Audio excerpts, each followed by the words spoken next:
Saudara-saudari sekalian yang terkasih dan dikasihi oleh Tuhan, ada dua realitas yang membuat saya terkena rasa penasaran yang akut.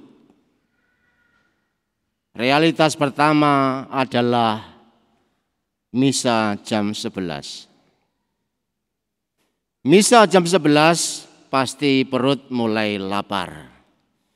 Dan orang lapar itu pasti sulit berdoa. Tapi mengapa justru misa paling ramai adalah misa jam 11? Saya curiga jangan-jangan orang MKK terkena insomnia dan tidak bisa tidur malam. Dan kemudian tidur yang paling berkualitas adalah tidur pada saat khotbah. 15 menit setara dengan 5 jam. Realitas kedua tentang lowongan kerja.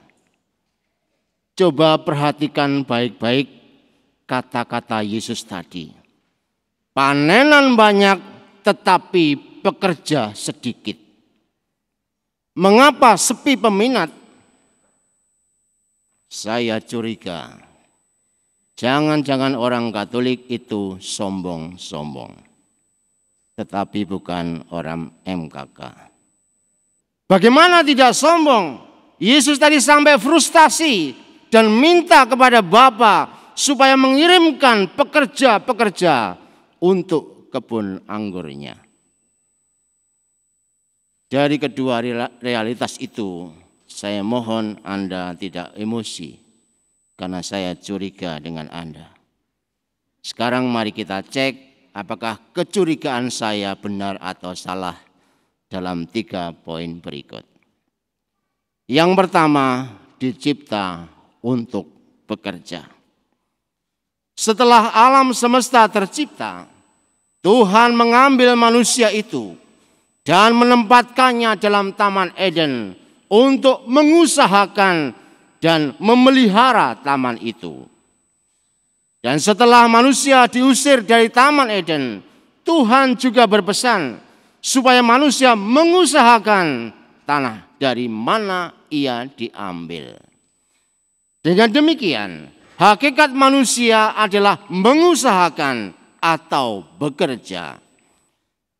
Namun mengapa yang mau kerja di kebun anggur Tuhan itu sedikit? Padahal di sini ada perkembangan ide yang menarik. Dahulu manusia dicipta untuk mengusahakan sendiri. Sekarang dipanggil untuk menjadi pekerja dalam memetik panenan. Manusia tidak lagi mengusahakan, tetapi tinggal memetik hasil panen.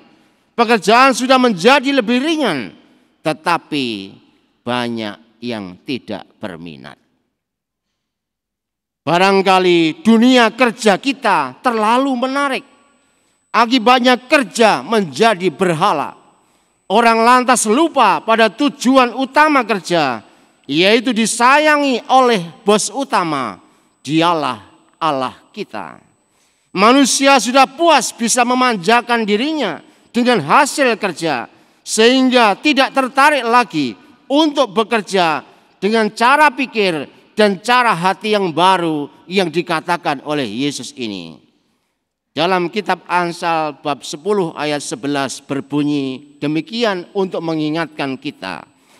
Berkat Tuhanlah yang menjadikan kaya, susah payah tidak akan menambahinya. Poin pertama ini silakan dicek sendiri apakah Anda termasuk yang mana. Mari kita sekarang masuk poin yang kedua, melihat Tuhan bekerja. Dalam Injil kita temukan Bapa di surga bekerja sampai sekarang. Yesus pun bekerja sangat keras sampai makan pun tidak sempat. Hari Sabat yang seharusnya beristirahat, Yesus tetap bekerja dengan giat. Mengapa Yesus begitu maniak kerja sampai melupakan dirinya seperti ini? Setan rupanya tidak bisa dikalahkan dengan bermalas-malasan. Keselamatan manusia harus diraih dengan kerja keras. Maka Yesus tidak bekerja demi prestasi, demi kekayaan, ataupun demi eksistensi. Hanya demi kekalahan setan dan keselamatan manusia. Maka Yesus bekerja dengan sedemikian luar biasa keras. Untuk itu, setelah mengumpulkan para murid, Yesus meminta mereka pergi untuk menyembuhkan yang sakit fisik maupun sakit hati. Membangkitkan yang mati imannya ataupun harapannya. Menyembuhkan yang diasingkan karena telah menjadi kusta dan mengusir setan-setan. Tuhan memanggil dan menganugerahi kemampuan secara cuma-cuma supaya disalurkan dengan gratis pula. Mereka diberkati untuk menjadi berkat bagi dunia. Barangkali di sini makin jelas. Bekerja di kebun anggur itu berarti bekerja supaya banyak orang selamat. Ada perkembangan ide juga di sini. Bekerja untuk mendapatkan sebanyak-banyaknya sekarang diganti dengan menjadi bekerja untuk menyelamatkan sebanyak-banyaknya. Pekerjaan seperti ini memang tidak menarik. Mengapa tidak menarik? Karena manusia punya keinginan yang tidak pernah bisa terpuaskan.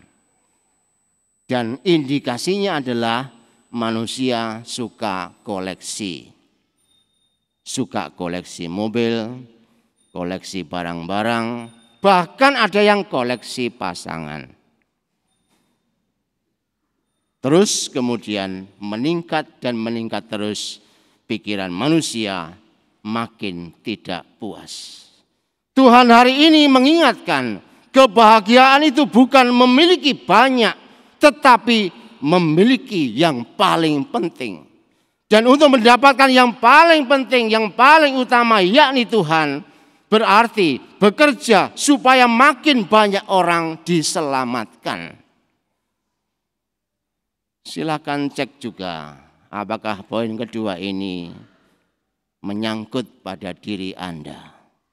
Selama ini bekerja untuk diri sendiri atau bekerja untuk kebaikan orang lain. Ini juga dapat dilihat dari ATM-nya. Biasanya kalau ATM-nya itu gede-gedean. Jadi kalau istri bekerja itu, ini kan punyaku, ATM-ku gitu ya. Suaminya aku utang dulu lah. Di keluarga aja utang-utangan itu.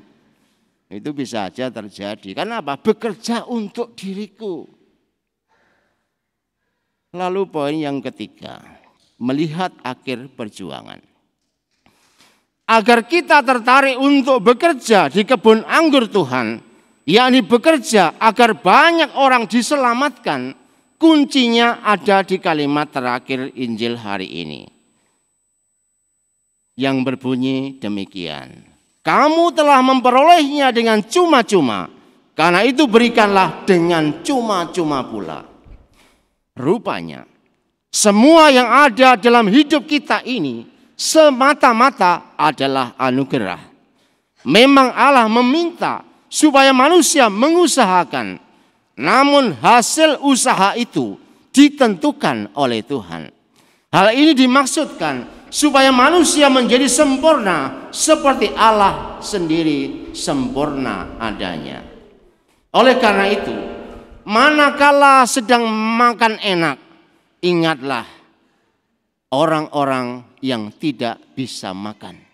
Sehingga Anda tidak jadi orang yang rakus. Jadi mau rakus itu enggak jadi, karena ingat orang-orang yang masih banyak kelaparan. Saat mencapai nilai A dalam prestasi sekolah, dekatilah orang-orang yang dianggap bodoh. Sehingga Anda tidak lantas pintar sendirian. Ketika Anda berada di dalam posisi pekerjaan yang top, berdayakan teman-teman yang masih merangkak. Sehingga Anda tidak jadi orang yang sombong. Manakala memiliki uang yang banyak, ingatlah nanti pada saat mati Anda akan ditipu oleh anak cucu dengan diberi uang-uangan, rumah-rumahan, pesawat-pesawatan, dan semua jenis kepalsuan. Setelah itu dibakar, Anda enggak dapat apa-apa. Sebaliknya, apabila Anda miskin, segeralah bekerja keras, bukan untuk eksistensi, tetapi untuk belajar memberi diri bagi orang lain, supaya bebas dari sikap iri hati dan gampang tersinggung. Orang miskin itu biasanya iri hatinya kuat, gampang tersinggungnya juga kuat. Orang kaya juga gitu, seakan-akan dunia bisa dibeli, padahal saat mati ditipu saja. Intinya hari ini adalah Tuhan sedang merancang keselamatan untuk semua tanpa kecuali. Undangan untuk bekerja di kebun anggur Tuhan ini berarti Anda semua, kita semua diberi tanggung jawab untuk menyelamatkan dunia. Dan dengan anugerah yang Tuhan limpahkan, keselamatan banyak orang adalah tanggung jawab kita. Dan disinilah sebenarnya dengan menyelamatkan banyak orang, kita akan menyelamatkan diri kita sendiri. Jangan dibalik cara pikirnya, menyelamatkan diri sendiri supaya orang lain selamat, tetapi justru sebaliknya, menyelamatkan banyak orang supaya kita sendiri menjadi selamat. Salah satu catatan dari Teresa dari Kalkuta mengatakan, justru karena dia melakukan banyak hal kepada orang-orang yang terlantar, tertindas dan miskin, dia ternyata mengalami hidup dan diselamatkan di situ. Moga-moga sabda Tuhan hari ini mengubah cara pikir kita.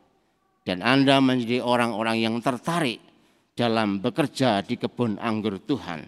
Yaitu berarti bekerja menyelamatkan banyak orang supaya hidup Anda menjadi selamat. Tuhan memberkati.